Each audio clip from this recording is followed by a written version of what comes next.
Hello students, आज हम लोग पढ़ रहे हैं चैप्टर नंबर 7 परम्यूटेशन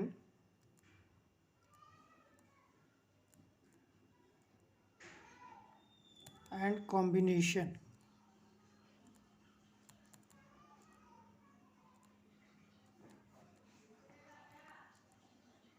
परम्यूटेशन से मीनिंग है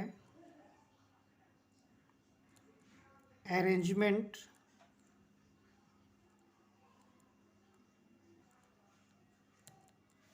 जबकि कॉम्बिनेशन से मीनिंग है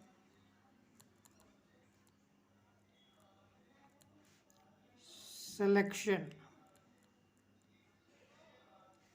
अब ये परम्यूटेशन और कॉम्बिनेशन को हम कैसे डिस्टिंग्विश करें। सपोज आपके पास ए बी सी 3 एलिमेंट्स है किसी सेट में।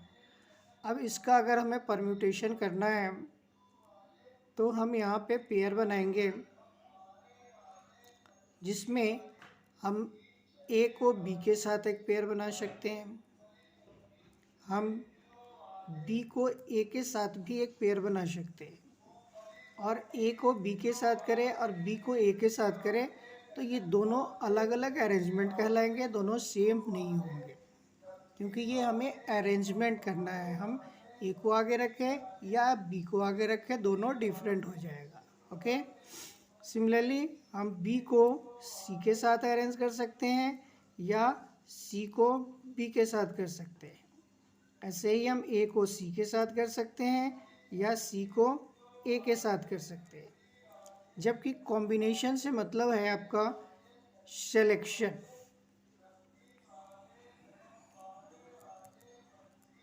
तो कॉम्बिनेशन में आप सिलेक्शन कर रहे हैं तो ए को बी के साथ सेलेक्ट कर सकते हैं।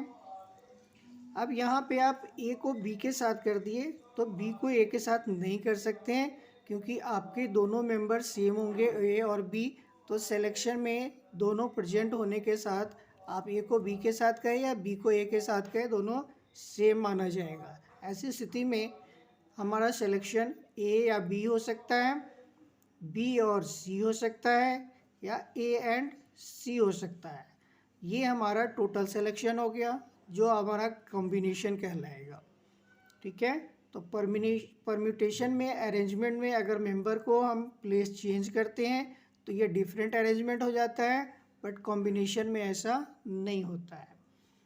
इसके आधार पे हम परम्यूटेशन को डिफाइन कर सकते हैं। परम्यूटेशन होता क्या है?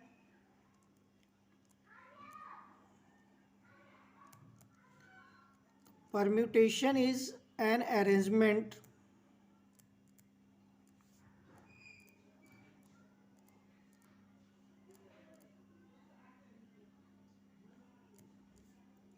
in definite order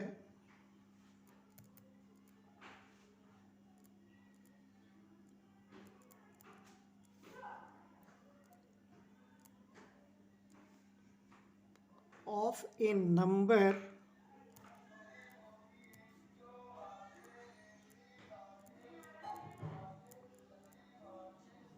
taken some or all at a time।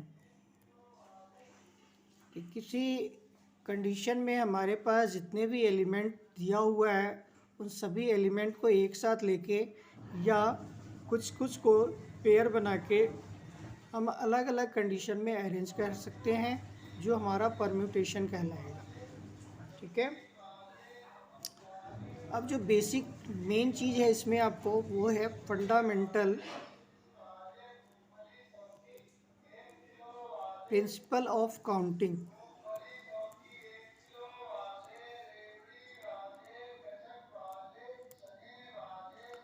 तो इस प्रिंसिपल का कहना है if an event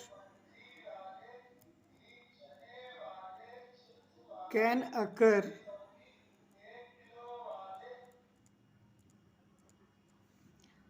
in m different ways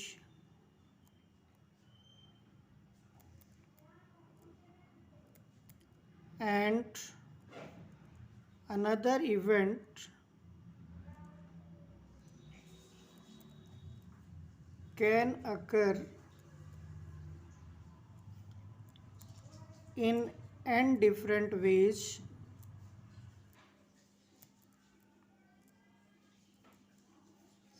then total number of occurrence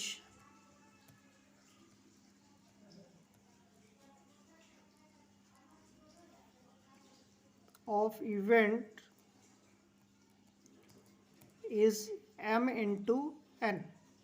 कि अगर कोई इवेंट m वेज में अकर हो रहा है, दूसरा n वेज से हो रहा है, तो टोटल नंबर ऑफ अकरेंस जो होंगे वो m इंटू n होंगे। ओके, बाकी जब इससे रिलेटेड एक्सरसाइज करेंगे तो और ज़्यादा क्लियर होगा।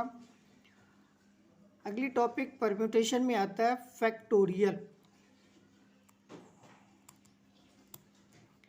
फैक्टोरियल को हम दो तरीके से लिख सकते हैं, ऐसे और ऐसे।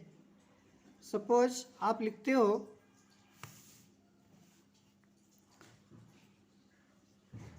n, तो इसका मतलब है n factorial,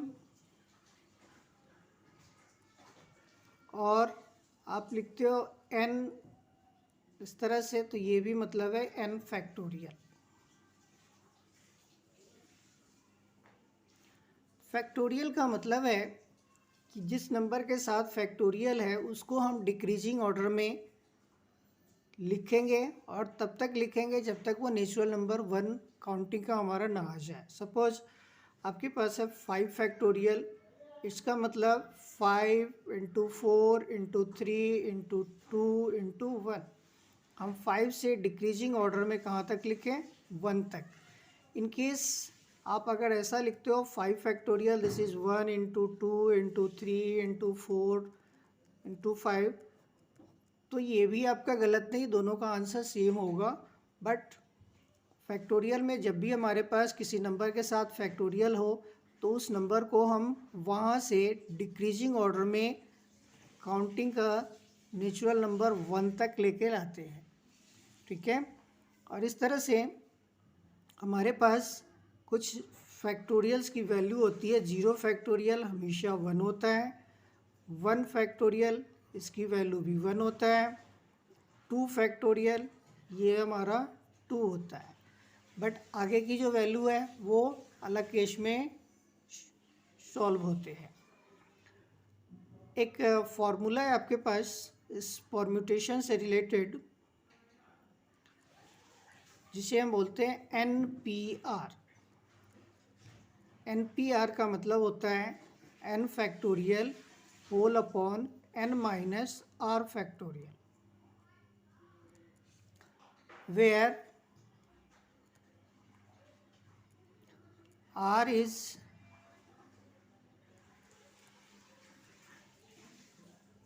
possible from 0 to n। r की वैल्यू 0 से n तक हो सकती है, ना तो वो 0 से छोटा हो सकता है ना n से बड़ा हो सकता है।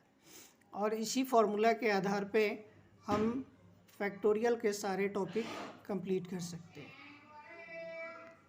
ओके स्टूडेंट, तो हमारा फैक्टोरियल चैप्टर मीन्स परम्यूटेशन का टॉपिक कंप्लीट हुआ। अब इनसे रिलेटेड एक्सरसाइज करेंगे, बाकी क्वेश्चन एक्सरसाइज में क्लियर होंगे। Thank you.